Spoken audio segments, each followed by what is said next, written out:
Hello दोस्तों, कैसे हैं आप सब। डी कोड एनालिस्ट में आपका स्वागत है। पिछली कुछ वीडियोस में हमने टेक्स्ट फंक्शन किए जिसमें हमने left name, write name, middle name ये तीनों निकालने सीखे। अब आज जो हम करने जा रहे हैं फंक्शन यूज़ वो है सब्स्टिट्यूट। सब्स्टिट्यूट फंक्शन का इस्तेमाल बहुत जगह होता है, बहुत जगह हमें इसे इस्तेमाल करना पड़ता है। तो हम आज इसकी फंक्शनैलिटी और इसके रेफरेंस को समझेंगे। और प्लीज़ इस वीडियो को पूरा देखिए, और अगर नोटिफिकेशन अगर आपको टाइम टू टाइम मिलती रहे, अपडेटेड कंटेंट आपको टाइम टू टाइम मिलते रहे, तो प्लीज़ इसे लाइक एंड सब्सक्राइब कीजिए और बेल आइकन को प्रेस करना ना भूलें। चलिए शुरू करते हैं। हेलो दोस्तों, अब हम शुरू करने जा रहे हैं सब्स्टिट्यूट फंक्शन। तो चलिए शुरू करते हैं सब्स्टिट्यूट फंक्शन। इसका यूज़ कैसे करना है चेक करते हैं। सब्स्टिट्यूट का मतलब क्या हुआ, पहले सब्स्टिट्यूट का आप मतलब समझ लीजिए। सब्स्टिट्यूट का मतलब जैसे क्रिकेट में होता है ना, क्रिकेट में अगर किसी को चोट लग गई तो उसकी जगह सब्स्टिट्यूट मीन्स उसकी जगह। सब्स्टिट्यूट वहाँ यूज़ होता है कि उसकी जगह हमें क्या यूज़ करना है। तो चलिए हम सब्स्टिट्यूट फंक्शन देखते हैं। Let's see. सब्स्टिट्यूट लगाया, अभी हमसे टेक्स्ट पूछ रहा है। टेक्स्ट मीन्स किस टेक्स्ट को हमने सब्स्टिट्यूट करना है। टेक्स्ट दिया हमने A3, ठीक है। अब ये पूछ रहा है ओल्ड टेक्स्ट क्या है आपका, मीन्स ओल्ड टेक्स्ट आप किस टेक्स्ट को सब्स्टिट्यूट करना चाहते हैं। अभी आप देखिए, मुझे जो ये नंबर के बीच में जो फन आ रहा है उसको सब्स्टिट्यूट करना है। सब्स्टिट्यूट किससे करना है, हमें मान लीजिए हमें स्पेस से सब्स्टिट्यूट करना है। तो मैं यहाँ पे दूंगा हाइफन। अब ये न्यू टेक्स्ट मांग रहा है मुझसे। अब या तो मैं न्यू टेक्स्ट में इसको स्पेस दे दूं, या तो मैं स्पेस नहीं भी दूं, ब्लैंक छोड़ दूं, ठीक है। अब हमने किया ब्रैकेट क्लोज, एंटर। ये देखिए सब्स्टिट्यूट फंक्शन आ गया समझ में। तो सब्स्टिट्यूट का काम क्या है, उसकी जगह, ठीक है। अभी हमने सब्स्टिट्यूट फंक्शन को कहाँ तक देखा है, न्यू टेक्स्ट। अब इंस्टांस नंबर क्या है, इंस्टांस नंबर मतलब हुआ जैसे कि पोजीशन आपको देनी हो। अब जैसे यहाँ पे हम स्क्रीन पे देख रहे हैं, यहाँ पे दो हाइफन आ रहे हैं ना, एक प्रोडक्ट के बाद आ रहा है, फिर एक नंबर के बीच में भी हाइफन आ रहा है। तो इन केस मुझे प्रोडक्ट और नंबर के बीच का हाइफन नहीं हटाना, मुझे जो नंबर ओनली नंबर्स के बीच में जो हाइफन आ रहा है उसको हटाना है। तो उसके लिए हम यूज करेंगे इंस्टांस नंबर। तो इंस्टांस नंबर मैंने दे दिया सेकंड। सेकंड मतलब जो अब सेकंड पोजीशन पे हाइफन होगी ना, उसकी जगह उसे सब्स्टिट्यूट करके वो ब्लैंक कर देगा। अब हम इसे ब्रैकेट क्लोज करते हैं। Let's see. ये देखिए अब सिर्फ प्रोडक्ट और नंबर्स के बीच में हाइफन आ रहा है। और अगर मैं पूरा रिफ्लेक्ट करूं तो यह पूरा फॉर्मूला सही बन गया।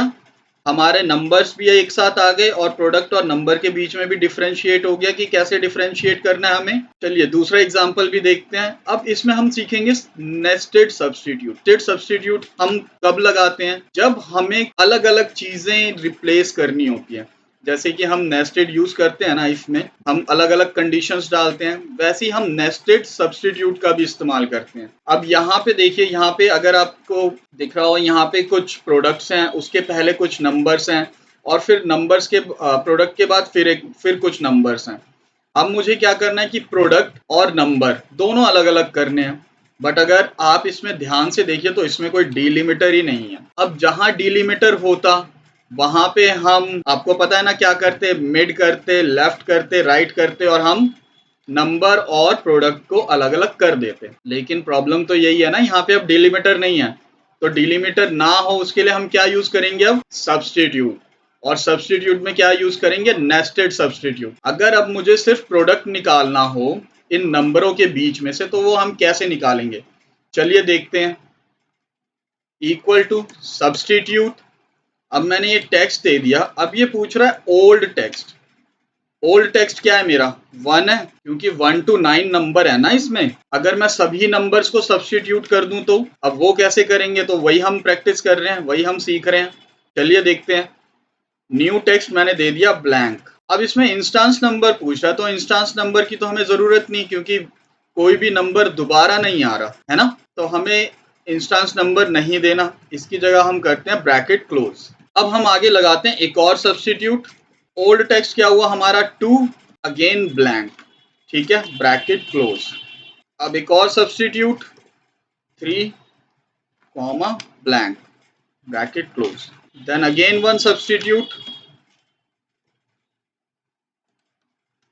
comma 4 comma blank, bracket close. तो इसी तरह से हम सब्स्टिट्यूट नेस्टेड सब्स्टिट्यूट यूज कर लेंगे अप टू 9 डिजिट, क्योंकि हमें 9 डिजिट तक ही रिप्लेस करना है, यहाँ पे कहीं कोई जीरो वगैरह नहीं है। ठीक है, अब किया हमने 5 ब्लैंक क्लोज, अगेन सब्स्टिट्यूट, अब यहाँ पे हमने किया 6 blank close, bracket close, again substitute function use करेंगे 7 blank bracket close, again substitute function use करेंगे ब्रैकेट क्लोज। अब लास्ट में एक बार और सब्स्टिट्यूट यूज करेंगे,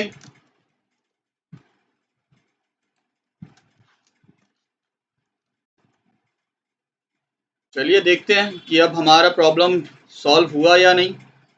प्रेस एंटर, देखिए जहां पे हमें डीलिमिटर ना मिले और हमें कई प्रोडक्ट्स निकालने हो या कोई भी टेक्स्ट निकालना हो तो हम सब्स्टिट्यूट का यूज कर सकते हैं और नेस्टेड सब्स्टिट्यूट का भी यूज कर सकते हैं। अब हम इसे ड्रैग डाउन करते हैं तो क्या हमारे प्रोडक्ट सारे आ गए?